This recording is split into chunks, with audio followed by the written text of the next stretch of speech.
Hello everyone welcome to Pragyan classes.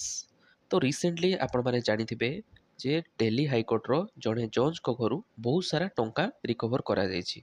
तो कौन थिला न्यूज आमे डिटेल जानिबा एवं एई जो टंका कवर करा ହେଇछि तो विचारपति विरोध में जदि किसी अभियोग आसे सेतेबेले कौन करा जाए से सब किसी को आमे डिटेल डिस्कशन करिबा। ता सहित देखिबा जे इन हाउस जुडिशियल इनक्वारी काहाकू कुहा जाए जोटा कि दिल्ली हाईकोर्टर जज को एगनेस्ट रे एबे डिक्लेयर ହେଇଛି। तो जदि आमे देखिबा रिसेंटली कौन ହେଇଛି ता आम भारतर जो मुख्य विचारपति अछंती इंडिया सुप्रीम कोर्ट रे चीफ जस्टिस ऑफ इंडिया जहाँ ना होची संजीव खन्ना। सी रिसेंटली कौन करछंती ना गोटे 3 member in house inquiry panel तैयारी करछंती कहा एगनेस्ट रे ना जो हमरो दिल्ली हाईकोर्ट जज यशवंत वर्मा थिले तांकर एगनेस्ट जो केस रिकवरी कथा कुहाଯାଇଛି ସେଥିପାଇଁ ଗୋଟେ ଆମର ଏମିତି इन हाउस इनक्वारी पैनल क्रिएट कराई। तो आपड़ जदि न्यूज टाक शुणी तो भल कथा। तो मुझे आउ थे कहीदे जे कौन होता ना 14 तारिख दिन कौन हो रिसेंटली होली टाइम रे जे से जज को जो ऑफिशियल रेसिडेंस थिला से ऑफिशियल रेसिडेंस रे ताकर निया लगी जाइथिला। तो सेठी सब फायर फाइटर माने आसिले निया लेवा पई। तो से निया लेवाइबा प्रोसेस रे तांकू गोटे जगार बहुत सारा टंका रिजर्व मिलता। ओके। तो टंका रिजर्व जो मिलला गोटे विचारपति दरमा ठारू आहरी अधिका टंका ताको जीवन काल में एत टंका से कमे ना। तो एत टंका कुआड़ू आसला तो क्वेश्चन क्रिएट है। तो जेहेतु तांको एग्रेस्ट गोटे मामला रुजु है तो सेटा तो डायरेक्ट पुलिस पाखक जीवन जे पुलिस इन्वेस्टिगेशन करिवो सेमती हुएनी जजेस मान क्षेत्र में।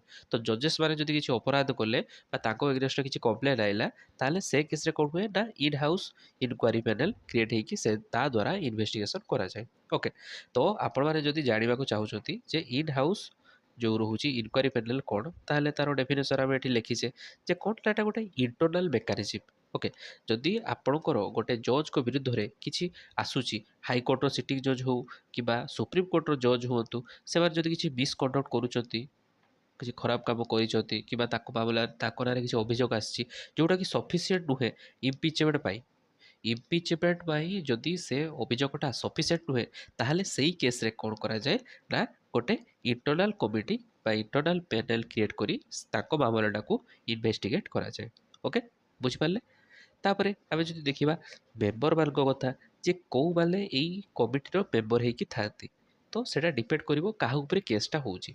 जदि से पैनलटा गोटे हाईकोर्टर जज को उपरे रहुची ताहले सेठी 2 जण चीफ जस्टिस रहिबे जेकोसी हाईकोर्टर हुअतु बाले पंजाब हाईकोर्टर हुअतु जड़े आसबे पुणी हरियाणा हाईकोर्टर जड़े आसबे कि ओडिशा हाईकोर्टर भी जड़े पारे कौन हाईकोर्टर हो पारे 2 जण चीफ जस्टिस ता सहित जड़े हाईकोर्ट जज। ओके। तो केते रहिले 3 जण मेंबर। आउ जदि सुप्रीम कोर्ट जज को एगेन्स्ट किसी मामला रुजु होइछि ताहले सेठी जो पैनल हेबे सेठी 3 जण जज रहिबे सेमाने जेमति सुप्रीम कोर्टर जज हेइथिबे हाईकोर्टर जज चलिबेनि एठी। मने रहिला मेंबर वाले के वाले हेबे एग्जाम पर्सपेक्टिव रु एटा इंपोर्टेंट आम मान पई। ओके।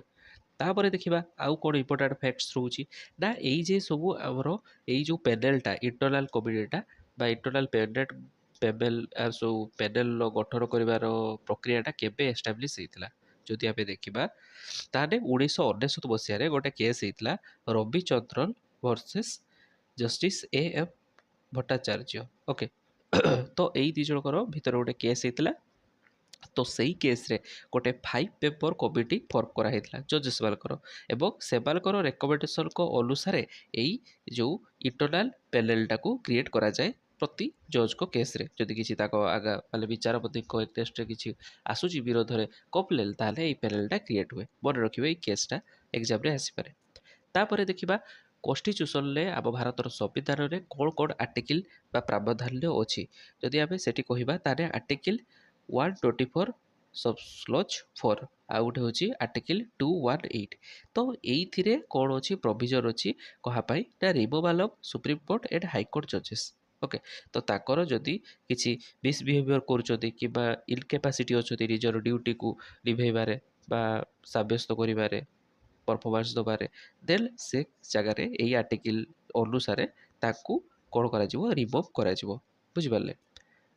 तापरे आउ कौन एडिशनल इनफॉरमेशन ना ये जो कमिटीटा क्रिएट है जस्ट तो तार पावर कौन ना ये ପାୱାର ଏଇ କମିଟିର କ'ଣ ଥାଏ, ଗୋଟେ ସିଭିଲ୍ କୋର୍ଟର ଯେତିକି ପାୱାର ଥାଏ ଏ କମିଟିର ବି ଠିକ୍ ସେତିକି ପାୱାର ଥାଏ। ଓକେ, ଯେମିତି ସେମାନେ କେବେ ବି ସମନ ଦେଇପାରିବେ ୱିଟନେସେସ୍ ପାଇଁ, ୱିଟନେସ୍ ଯେଉଁମାନେ ଥିବେ ସେମାନଙ୍କୁ କେବେ ବି ଡାକିପାରିବେ ମାନେ ତାଙ୍କ ଇନକ୍ୱାରି କମିଟିକୁ। ତା ସହିତ ଡିମାଣ୍ଡିଂ ଡକୁମେଣ୍ଟ ପ୍ରଡକ୍ସନ୍, କିଛି ବି ଡକୁମେଣ୍ଟ ପ୍ରଡକ୍ସନ୍ କରିବା ପାଇଁ ସେମାନେ ଅର୍ଡ଼ର ଦେଇପାରିବେ ଏବଂ ତାଙ୍କର recording evidence under oath. Okay, ଏଇସବୁ ତାଙ୍କର ପାୱାର ରହୁଛି। ତାପରେ ଯେତେବେଳେ ତାଙ୍କ ରିପୋର୍ଟ ଫାଇନାଲ ସେମାନେ କ୍ରିଏଟ୍ କରିଦେଲେ, ଗୋଟେ ଇନଭେଷ୍ଟିଗେସନ୍ ସରିଯିବ, ତାପରେ ସେ କ'ଣ କରନ୍ତି ନା ଆମର ଯେଉଁ ବୋଥ୍ ହାଉସ୍ ଅଛନ୍ତି, ଲୋୟର ହାଉସ୍ ଆଉ ଅପର ହାଉସ୍, ଲୋୟର ହାଉସ୍ ହେଉଛି ଲୋକସଭା ଆଉ ଅପର ହାଉସ୍ ହେଉଛି ରାଜ୍ୟସଭା। ତ ଦୁଇଟା ହାଉସ୍ରେ ସେମାନେ ନିଜର ରିପୋର୍ଟଟାକୁ ସବମିଟ୍ କରିଥାନ୍ତି, ବୁଝିପାରିଲେ। ତାପରେ ଯାହା ଆକ୍ସନ୍ ନିଆଯାଏ ସେମାନଙ୍କ ଉପରେ। ଓକେ, ତ ଏଇଭଳି ଭାବରେ ଏଇ କମିଟିଟା କାମ କରିଥାଏ। ତ ଆପଣମାନଙ୍କ ପାଇଁ ଯେତିକି ସବୁ ଇମ୍ପୋର୍ଟାଣ୍ଟ ଫ୍ୟାକ୍ଟ ଥିଲା ଆମେ ତ ଡିସ୍କସ୍ କରିଦେଲେ। ଏବେ ଆଉ ଯଦି ଆପଣଙ୍କର କିଛି ଡାଉଟ୍ ଅଛି କମିଟି ରିଲେଟେଡ୍ ତାହେଲେ କମେଣ୍ଟ ମାଧ୍ୟମରେ ଜଣାଇବେ ଏବଂ ନିଜର ମତ ଦେବେ ଯେ ହଠାତ୍ ଏମିତି କ'ଣ ଡିସିସନ୍ ନେବାଟା ଠିକ୍ ନା ଏଇ ଯେ କମିଟିଟା ଗଠନ କରାଗଲା ନା ଏବେ ଯେଉଁ ସମସ୍ତେ ଜଜ୍କୁ କରପ୍ଟ କହୁଛନ୍ତି ଏଟା କହିବାଟା ଠିକ୍, ଆପଣମାନେ ଜଣାଇବେ ଆପଣଙ୍କର ମତଟା କ'ଣ। ତା ସହିତ ଆଉ ଗୋଟେ କଥା ଶୁଣନ୍ତୁ ଯେ ଜଜ୍ଙ୍କର ମତ କ'ଣ ଥିଲା ଯେ ସିଏ କହୁଥିଲେ ଯେ ଫାୟାର ଫାଇଟର ମାନେ ଆସିଛନ୍ତି ସେମାନେ ଏଠି ଟଙ୍କାଟାକୁ ସେଟ୍ କରିଛନ୍ତି, ମୋତେ କନସ୍ପିରେସି କରିକି ଫସଉଛନ୍ତି। ତାଙ୍କ ମତ ଏଇଆ ଅଛି। ତ ସେଥିପାଇଁ ପ୍ୟାନେଲଟା ଗଠନ ହେଇକି ଯାହା ନିଷ୍ପତ୍ତି ନିଆଯିବ। ଓକେ, ତ ଇଏ ଥିଲା ଡିଟେଲ ନ୍ୟୁଜ୍। ତାପରେ ଆମର କ୍ଲାସ୍ ଏଣ୍ଡ ପୂର୍ବରୁ ଆପଣମାନଙ୍କ ପାଇଁ ଗୋଟେ କ୍ୱେଶ୍ଚନ୍ ଯେ ରିସେଣ୍ଟଲି ଗୋଟେ ମ୍ୟାଗ୍ନେଟ୍ ପୋର୍ଟାଲ ଲଞ୍ଚ କରାହେଇଛି ଇଣ୍ଡିଆନ୍ ଗଭର୍ଣ୍ଣମେଣ୍ଟ ଦ୍ୱାରା। ତ ଆପଣମାନଙ୍କୁ କହିବାର ଅଛି ଯେ ଏଇ ମ୍ୟାଗ୍ନେଟ୍ ପୋର୍ଟାଲଟା କେଉଁ ଫିଲ୍ଡକୁ ରିଲେଟ୍ କରୁଛି, ବ୍ୟାଙ୍କିଂ ସେକ୍ଟରକୁ ନା ପିଏସ୍ୟୁକୁ ନା ଡିଫେନ୍ସ ସର୍ଭିସକୁ ନା ସ୍ପେସ୍ ସେକ୍ଟରକୁ। ଯେଉଁଟା ଆପଣଙ୍କୁ ଠିକ୍ ଲାଗୁଛି ଆପଣମାନେ କମେଣ୍ଟ ମାଧ୍ୟମରେ ଜଣାଇଦେବେ ଏବଂ କ୍ଲାସ୍ଟି ଭଲ ଲାଗିଲେ ଫ୍ରେଣ୍ଡସ୍ମାନଙ୍କ ସହିତ ସେୟାର କରିଦେବେ।